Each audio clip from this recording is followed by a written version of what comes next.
Campina Grande, quinta-feira, 15 de agosto. Hoje comemora-se o Dia dos Jovens Solteiros e também Dia da Informática.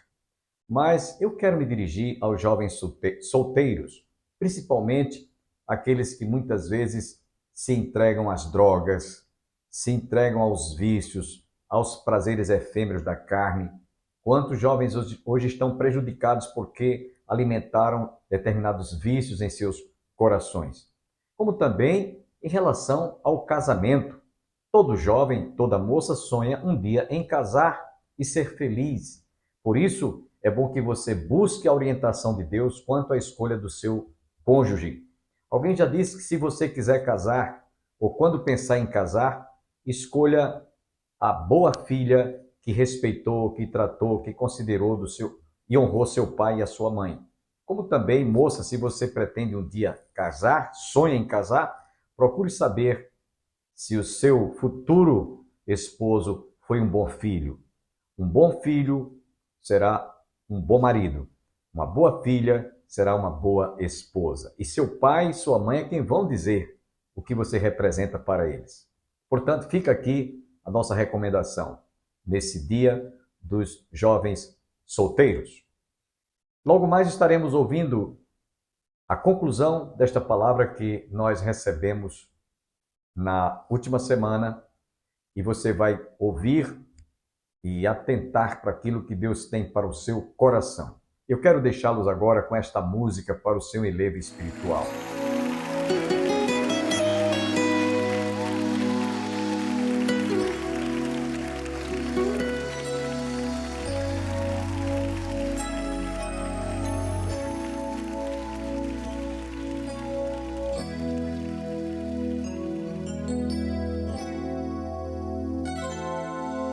O mundo me deu flores quando lá chegou. Todos os prazeres lá eu encontrei. Não pude ver os laços e quantos embaraços me esperavam. E me entreguei. Um dia eu acordei sem paz, meu coração jogado à própria sorte e à solidão, lembrando do meu pai e a dor no seu olhar quando eu parti.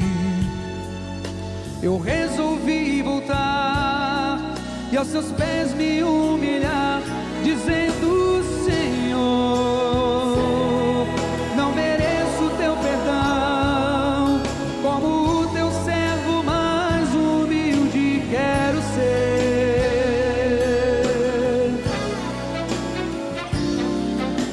Teu amor só agora percebi, é a riqueza que de todas mais preciso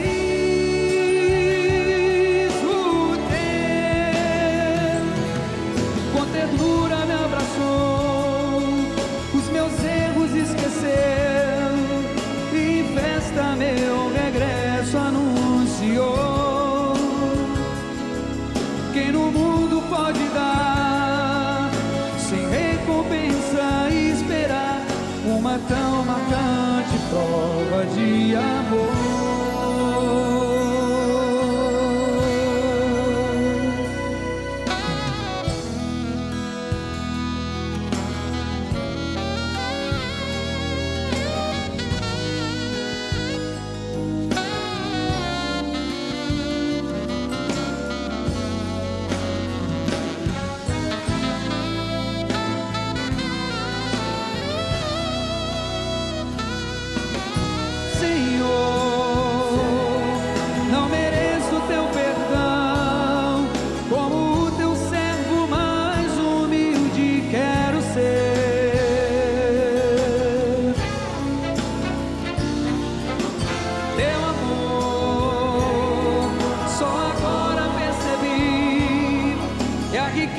Que de todas mais preciso ter.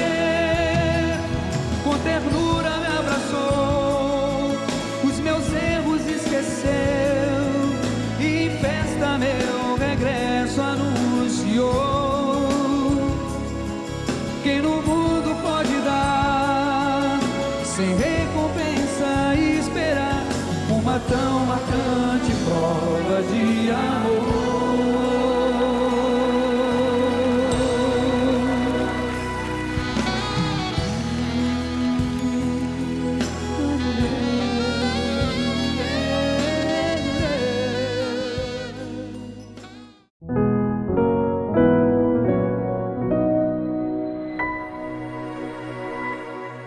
Então, o poder que a igreja possui não é como se imagina: triunfante, exuberante, beligerante. Não.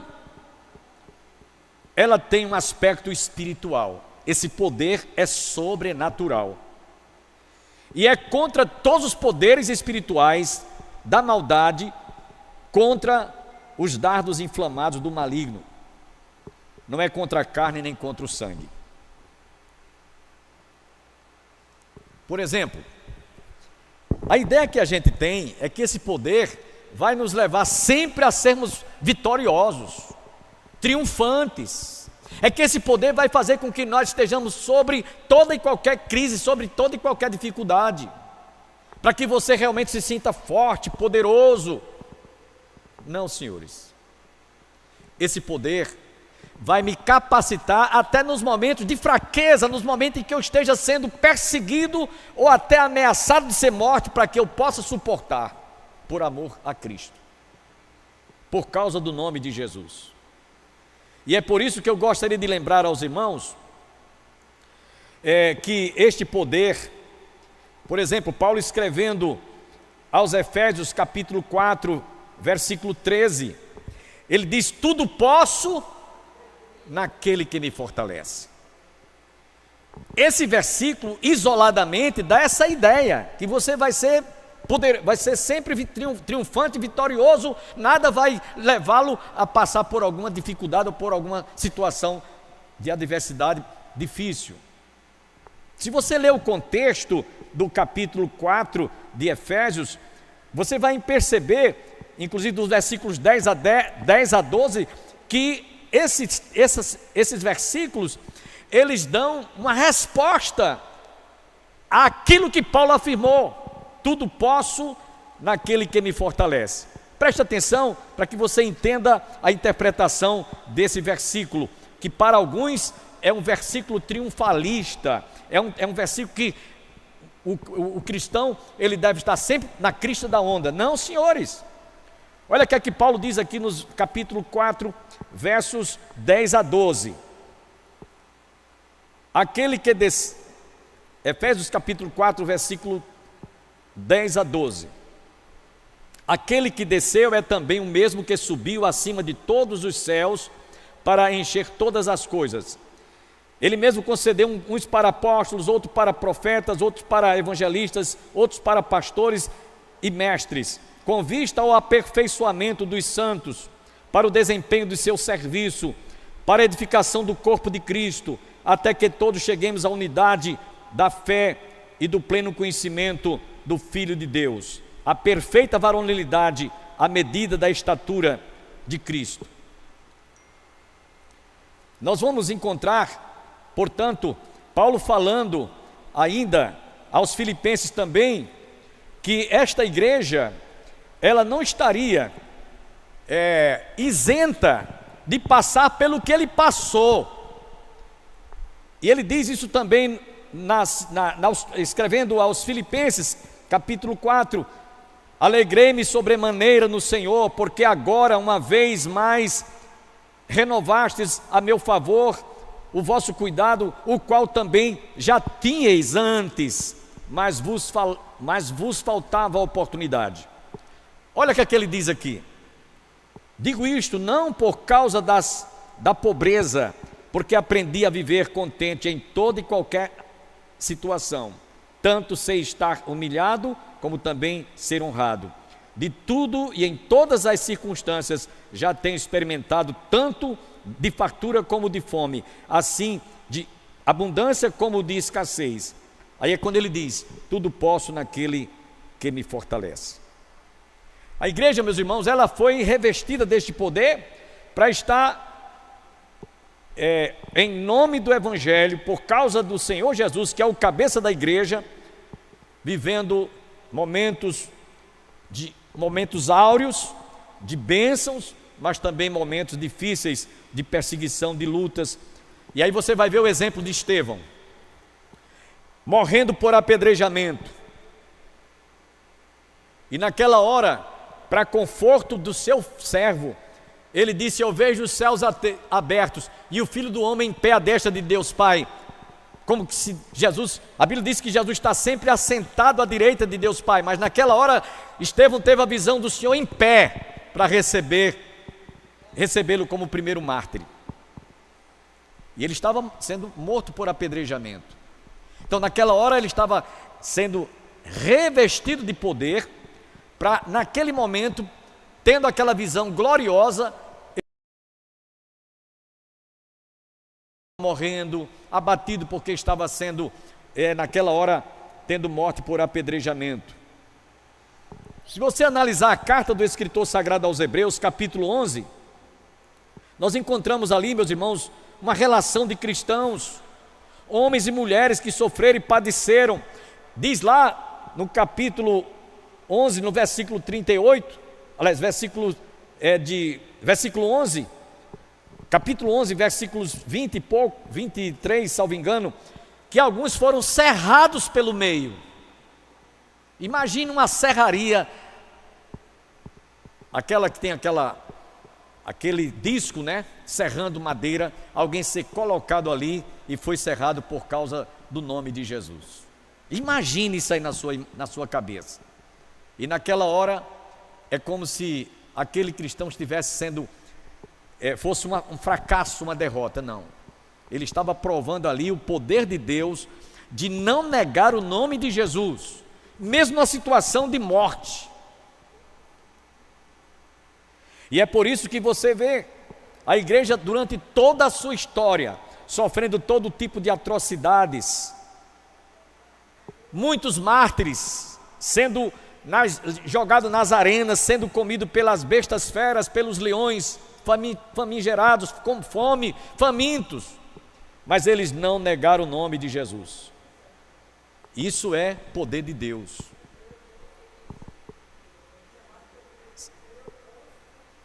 Exato, é Hebreus capítulo 11, versículo 27, 37, exatamente.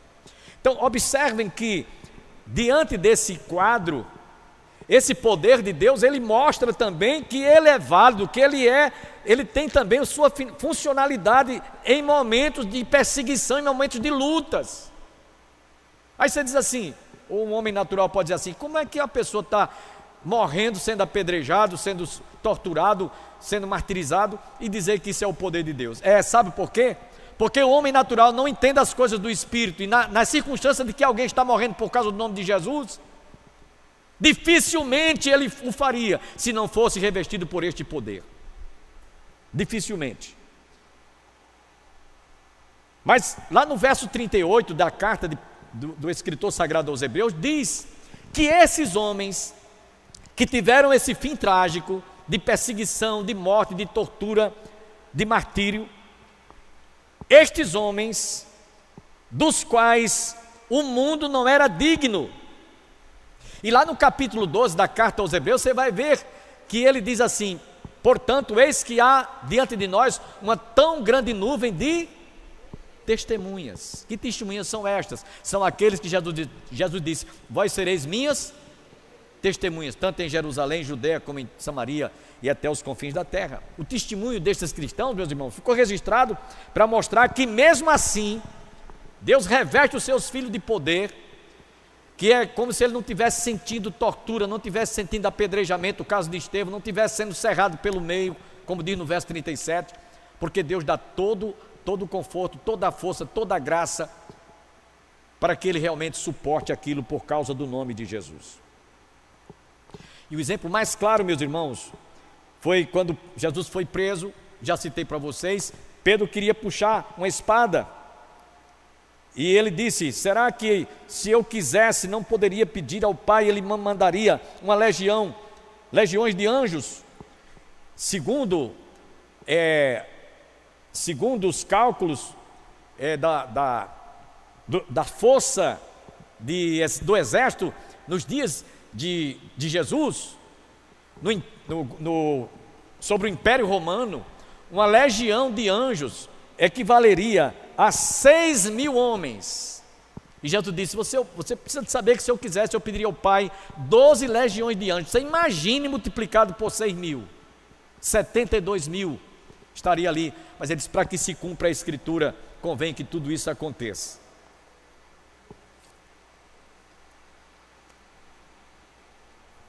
Então, meus irmãos, o poder da igreja consiste simplesmente naquilo que Deus conferiu, outorgou, para que o seu povo pudesse resistir a todas as dificuldades, todas as crises, todos os problemas que porventura durante a sua história, a sua trajetória viesse a passar.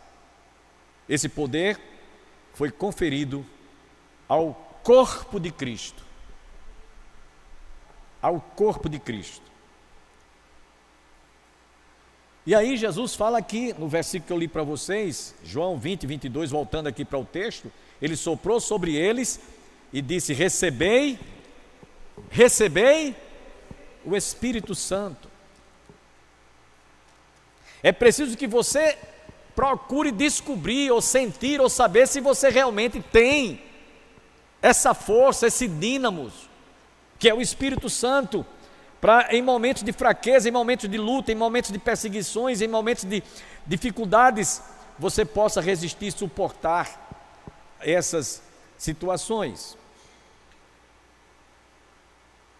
E aí Jesus disse, lá em Lucas 16, 17, e estes sinais hão de acompanhar aqueles que creem em meu nome. E estes sinais, que sinais evidentes são estes, meus irmãos? São aqueles que está explícito, inclusive, no versículo 17 que eu li para vocês. Ele disse: em meu nome expelirão demônios, falarão novas línguas, pegarão em serpentes, e se alguma coisa mortífera beberem, não lhes fará mal. Se impuserem as mãos sobre enfermos, ficarão curados. Então esse poder, ele tem uma finalidade, ele tem um aspecto de levar as pessoas, diante dos sinais evidentes do poder de Deus, virem a crer e se converter ao Evangelho. Paulo deixou claro que esse poder só é conferido a quem nasceu de novo, a quem se tornou uma nova criatura, a quem realmente teve um encontro pessoal com Jesus. Ele diz isso escrevendo aos Efésios capítulo 1, versículo 19. Esse versículo, Paulo deixa claro que esses sinais que haveriam de acompanhar os que creem no seu nome, é explícito aqui na carta de sua autoria, Efésios capítulo 1 e o versículo 19.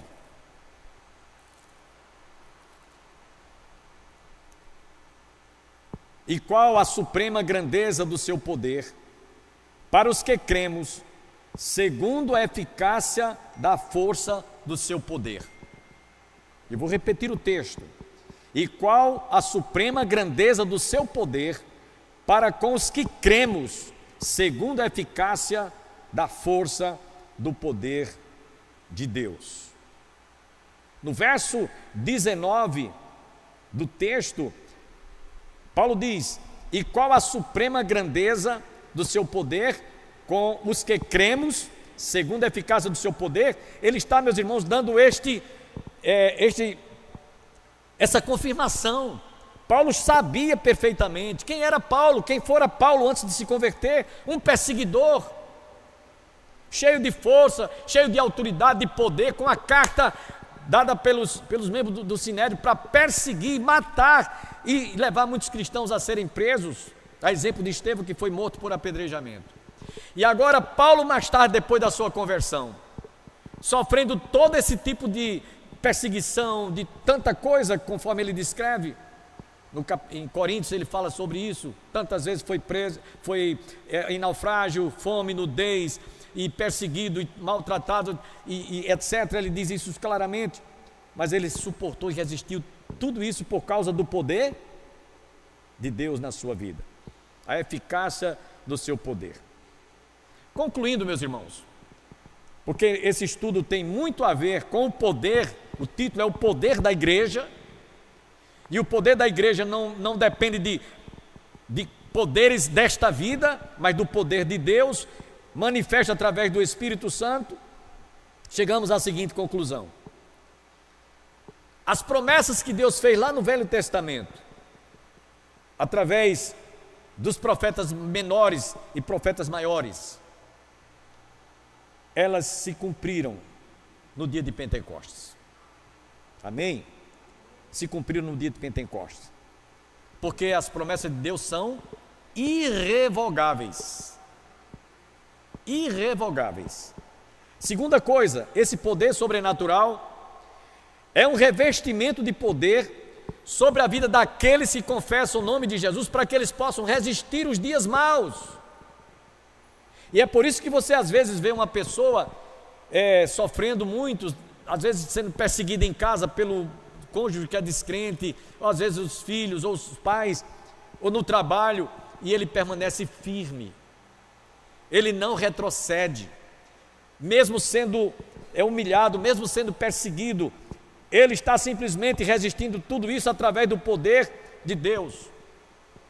Por isso que Jesus disse: vós sereis revestido de poder, não muito depois destes dias. E no capítulo 8 de Atos, nós vemos que ali começou a perseguição, e os cristãos começaram a sofrer todo tipo de perseguição e de adversidades, mas eles se espalharam, e onde eles chegavam, eles proclamavam o Evangelho. Terceira coisa, não se pode alcançar esse poder por esforço humano, nem por qualquer valor monetário. A começar da salvação. De graça dai o que de graça recebestes. E aí nós vemos uma história muito interessante no livro de Atos dos Apóstolos, capítulo 8, versos 14 a 18, de um certo indivíduo chamado Simão, que era um grande observador de fatos e acontecimentos nos seus dias. E diz lá em Atos capítulo 8, versículos 14 a 18, vale a pena você ouvir esse relato bíblico. Ouvindo os apóstolos que estavam em Jerusalém, que Samaria recebera a palavra de Deus, enviaram-lhe a Pedro e João, os quais, descendo para lá, oraram por eles para que recebessem o Espírito Santo, ou seja, recebessem poder. Os quais, descendo para lá, oraram por eles para receberem o Espírito Santo, porquanto não havia ainda descido sobre nenhum deles, mas somente havia sido batizados em nome do Senhor Jesus. Então lhes impunhas as mãos e recebiam estes o Espírito Santo. Verso 18, vendo porém Simão que pelo fato de imporem os apóstolos as mãos, era concedido o Espírito Santo, ofereceu-lhes o que, irmãos? Dinheiro. Me perdoem eu dizer isso aqui, como muitas igrejas fazem isso hoje. Há muitas igrejas hoje que exploram até os centavos que está na bolsa dos seus fiéis. Mas não foi isso que Paulo, naquela hora, Pedro e João repreenderam, não aceitou. Olha o que Pedro e João disseram. Porém, Pedro lhes respondeu: o teu dinheiro seja contigo para a perdição, pois julgaste adquirir por meio dele o dom de Deus. Não tens parte nem sorte neste ministério, porque o teu coração não é reto diante de Deus. Arrepende-te, pois, da tua maldade e roga ao Senhor, talvez te seja perdoado o intento do teu coração. Ele queria comprar o poder de Deus. Ou seja, a pessoa do Espírito Santo. E aí Pedro continua: pois vejo, verso 23, pois vejo que estás em fel de amargura e laço de iniquidade. Respondendo, porém, Simão lhe pediu: rogai vós por mim ao Senhor, para que nada do que disseste sobrevenha a mim. Eu estou citando este exemplo aqui para mostrar, meus irmãos, que esse poder não é alcançado por alguém que seja a pessoa mais, que tenha mais destaque, ou que se destacou como sendo aquele que realmente está pronto e disposto a fazer a obra de Deus. Como eu disse no início, muitos fazem para aparecer. Mas um quarto motivo, porque este poder foi conferido à igreja. Porque a igreja é a única instituição no mundo que foi confiada receber o Espírito Santo e o poder de Deus através do Espírito Santo. Somente a igreja. Me mostre se existe uma outra instituição. Me mostre se existe outra instituição na terra. Não existe. Somente a igreja, corpo de Cristo, recebeu essa condição. Para quê, meus irmãos? Por quê e para quê? De acordo com Atos 1, versículo 8. Para serdes minhas testemunhas. Para testemunhar o poder de Deus. Para falar aquilo que o Espírito Santo de Deus faz através dos seus filhos. E em último lugar, estamos concluindo, a igreja, meus irmãos, recebeu este poder, porque embora ela hoje seja uma igreja militante, sofre todo tipo de embates, todo tipo de perseguições, mas ela um dia será na glória triunfante. E reinará com Jesus. Reinaremos com Jesus. Eu quero terminar, meus irmãos, lendo 2 textos. Podia citar muitos textos, mas eu quero citar apenas 2. Um está no livro do Apocalipse, capítulo 1, versículo 6, onde o escritor sagrado diz: e nos constituiu reino, sacerdotes para seu Deus e Pai. A Ele a glória e o domínio pelos séculos dos séculos.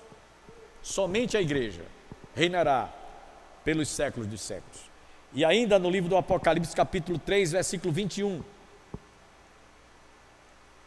Ao vencedor dar-lhe-ei sentar-se comigo no meu trono, assim como também eu venci e me sentei com meu Pai no seu trono.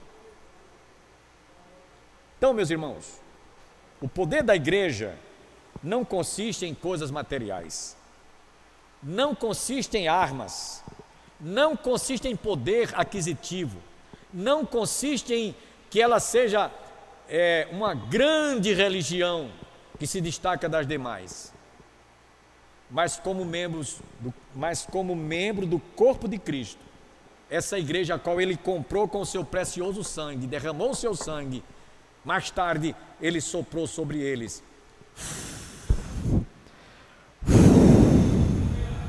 Amém, meus irmãos? Recebei o Espírito Santo. Acredito que você foi profundamente enriquecido e também abençoado através desta palavra que nós ministramos. Antes de encerrarmos o nosso programa, eu convido você para que juntos continuemos orando por Israel. Nesses dias nós vemos como esta nação tem sido ameaçada de ser destruída pelo Hezbollah, pelo Hamas, pelo ISIS, pelos Druzes e também pelo Irã, que tem dado todo o apoio a essas facções a destruírem Israel. Lembrando que quando Deus falou a Abraão sobre havê-lo separado e feito uma aliança com ele, o Senhor disse: eu abençoarei os que te abençoarem e amaldiçoarei os que te amaldiçoarem. E em ti serão benditas todas as famílias da terra. Inclusive a minha família, a sua família tem sido abençoada graças a esta promessa que Deus fez a Abraão sobre esta nação, da qual ele é o patriarca, é o pai desta nação. Por isso eu convido você agora a juntos orarmos nesses instantes finais do nosso programa para que Deus tenha misericórdia de Israel e possa enviar anjos para guardar toda a nação de Israel. Pai, queremos nesse momento apresentar toda a nação e todo o estado de Israel Que o Senhor tenha misericórdia daquele povo que se chama pelo teu nome. Abençoe, ó Deus, o presidente Benjamin Netanyahu, todo o exército de Israel que estão lutando pela sua sobrevivência. Guarda esta nação. Não permita que haja tanto derramamento de sangue quanto já tem havido, ó Pai. Que tu detenha todas as forças, todas as potestades do mal, que o inimigo não venha prevalecer contra aquela nação. É isso que nós te pedimos e rogamos agradecidos em nome de Jesus. Amém. Agradeço a todos quantos estiveram conosco. Nos reencontraremos amanhã para ouvirmos outra vez a palavra de Deus. Até amanhã, se Deus quiser.